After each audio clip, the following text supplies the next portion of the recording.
A hi hello friends, welcome back to Ilakkiya's views. நம்ம இன்னைக்கு கோபி 65 எப்படி செய்யறது சொல்லிட்டு வாங்க பார்க்கலாம். நம்ம இன்னைக்கு ஒரு காலிஃப்ளவர் வந்துட்டு தேவையான சைஸில் வந்து கட் பண்ணி எடுத்துருக்கோம். இதை வந்து சுடு தண்ணியில் கொஞ்சமாக சால்ட் சேர்த்துட்டு ஒரு வாட்டி வாஷ் பண்ணி எடுத்துக்கலாம். வாங்க இதுக்கு தேவையான இன்க்ரீடியன்ஸ் என்னன்றதை பார்த்துடலாம். கொஞ்சமாக அரிசி மாவு, கடலை மாவு, தேவையான அளவுக்கு உப்பு, தனியாத்தூள், கொஞ்சமாக வந்து வெறும் மிளகாத்தூள், தேவையான அளவுக்கு 65 பவுடர். வாங்க எல்லா இன்க்ரீடியன்ஸையும் ஆட் பண்ணிடலாம். கடலை மாவு சேர்த்துக்கலாம். இப்போது காரத்துக்கு தேவையான அளவுக்கு வெறும் மிளகாத்தூள் சேர்த்துக்கலாம்.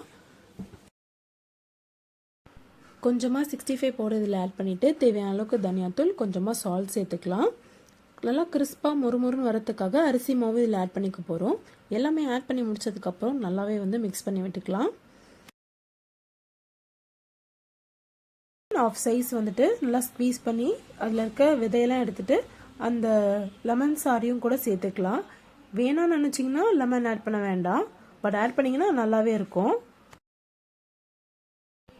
நல்லா குலுக்கி விட்டுக்கோங்க, அப்போ தான் வந்து மசாலா எல்லாத்துலேயும் வந்து மிக்ஸ் ஆகும். சொல்ல மறந்துட்டேங்க, நம்ம வந்து இஞ்சி பூண்டு விழுதை வந்து இதில் சேர்க்க மறந்துட்டோம். அதையும் இதில் சேர்த்துக்கலாம். நல்லா மிக்ஸ் பண்ணி விட்டுக்கோங்க. இதை வந்துட்டு ஒரு 10லேருந்து 15 மினிட்ஸ் நல்லா வெளியிலேயே வச்சுட்டு மேரினேட் பண்ணலாம்.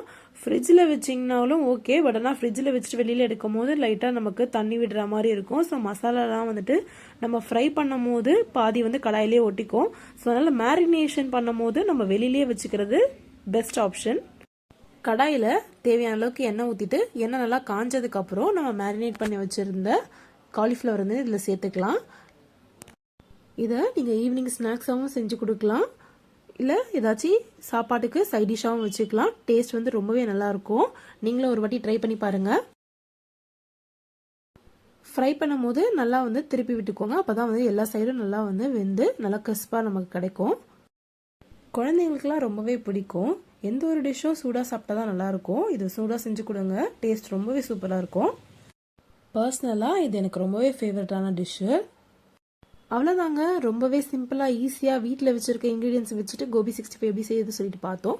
வீடியோ பிடிச்சிருந்தா மறக்காமல் வீடியோக்கு ஒரு லைக் கொடுத்துருங்க. நம்ம சேனலை சப்ஸ்கிரைப் பண்ணாதவங்க மறக்காமல் சப்ஸ்கிரைப் பண்ணிடுங்க ஃப்ரெண்ட்ஸ். தேங்க்ஸ் ஃபார் வாட்சிங். பாய், டேக் கேர்.